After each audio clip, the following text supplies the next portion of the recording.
सभी भक्तों को श्री शिवाय नमस्तुभ्यम ओम नमः शिवाय। विशुभ योग में संतान प्राप्ति, धन प्राप्ति और रोग मुक्ति के लिए कीजिए ये उपाय। सबसे पहला उपाय संतान प्राप्ति के लिए उपाय आपको किस प्रकार से करना है।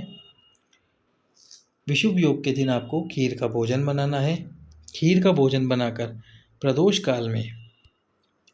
काल आप जानते ही हैं, सूर्य अस्त होने के 45 मिनट पहले और 45 मिनट बाद, वो जो 1.5 घंटे का समय है वो प्रदोष काल कहलाता है।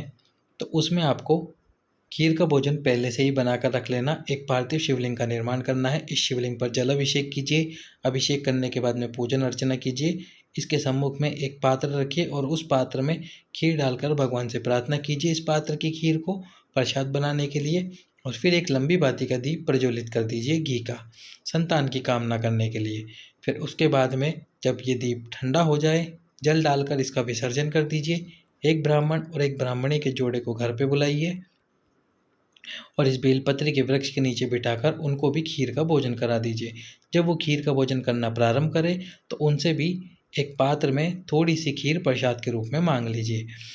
जब वो खीर का भोजन खाकर उठ जाए तो ये जो दोनों पात्रों की खीर है, जो कि आपने शिव जी के सम्मुख में रखी थी और एक ब्राह्मण और ब्राह्मणी जोड़े से खीर मांगी थी, तो इन दोनों पात्रों की खीर को एक पात्र में मिला देनी है।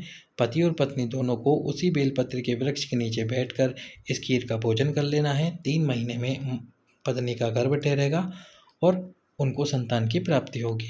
यदि आसपास में बेलपत्री का वृक्ष नहीं है तो फिर आप 5 पीपल के पत्ते लीजिए।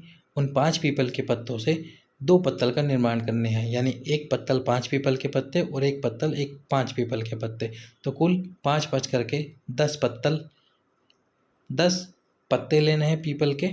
और उन 10 पत्तों में से एक पत्तल 5 पीपल के पत्तों से बनानी है और एक पत्तल 5 पीपल के पत्तों से। 2 पत्तल का निर्माण करना है पीपल के पत्तों से और इस पीपल के पत्ते वाली पत्तल में ब्राह्मण और ब्राह्मणी को घर पे बुलाकर खीर का भोजन कराइए। जब वे दोनों खीर का भोजन कर ले तो उनकी ही झूठी खीर का भोजन पति और पत्नी को उन दोनों पत्तलों में कर लेना है।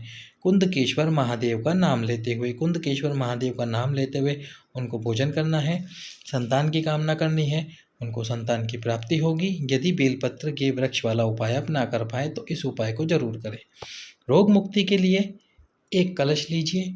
उस कलश में आपको 5 अमरबेल के टुकड़े डालने हैं, 5 बेर के पत्ते डालने हैं, थोड़ा सा लाल चंदन डालना है और जल को कलश के अंदर डाल देना है। कलश को अच्छे से भर लीजिए जल से। अब इस कलश का जल कुंदकेश्वर महादेव का नाम लेते हुए भगवान शंकर के शिवलिंग के ऊपर समर्पित कीजिए। और समर्पित करने से पहले एक पात्र शिवलिंग के नीचे रख दीजिए ताकि जितना भी जल शिवलिंग से नीचे गिरेगा वो उस पात्र के अंदर आ जाएगा।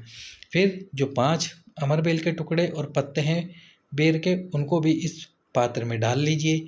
घर पर लाकर इस पात्र के जल को उबाल लीजिए थोड़ी सी देर। अब इस पात्र के जल को उस बाल्टी के पानी में डाल दीजिए जिस बाल्टी के पानी से आपको स्नान करना है। अब उस बाल्टी के पानी से 21 बार कुंदकेश्वर महादेव का नाम लेते हुए उस जल को अपने शरीर के ऊपर डालिए। सारे वस्त्र उतार कर, कैसा भी चर्म रोग होगा, कैसी भी दुख तकलीफ होगी, कैसा भी रोग होगा, वह धीरे धीरे समाप्ति की ओर आ जाएगा। अगला उपाय धन की प्राप्ति के लिए। यदि धन प्राप्त नहीं हो रहा है, धन की कमी चल रही है, तो फिर आप एक कांसे का बर्तन लीजिए, या तो कांसे का कलश ले लीजिए या फिर कांसे की कटोरी ले लीजिए। उसके अंदर गाय का घी डाल दीजिए। पूरा अच्छे से आपको गाय के घी से भर देना है। जैसे आपने एक कलश लिया, इसमें अच्छे से गाय का घी डाल देना है। गाय का घी डालने के बाद में इस कांसे के पात्र का दान करना है आपको। घर के आसपास में जो भी ब्राह्मण हो उसके बच्चे को घर पे बुलाकर इस कांसे के पात्र का दान कर दीजिए कुंदकेश्वर महादेव का नाम लेते हुए। धन की जैसी भी कमी आपको हो रही होगी वह कमी पूर्णतः समाप्त हो जाएगी। तो धन प्राप्ति के लिए, रोग मुक्ति के लिए और संतान प्राप्ति के लिए इस विशुभ योग के दिन कुंदकेश्वर महादेव का ये उपाय जरूर करें। सभी भक्तों को श्री शिवाय नमस्तुभ्याम। हर हर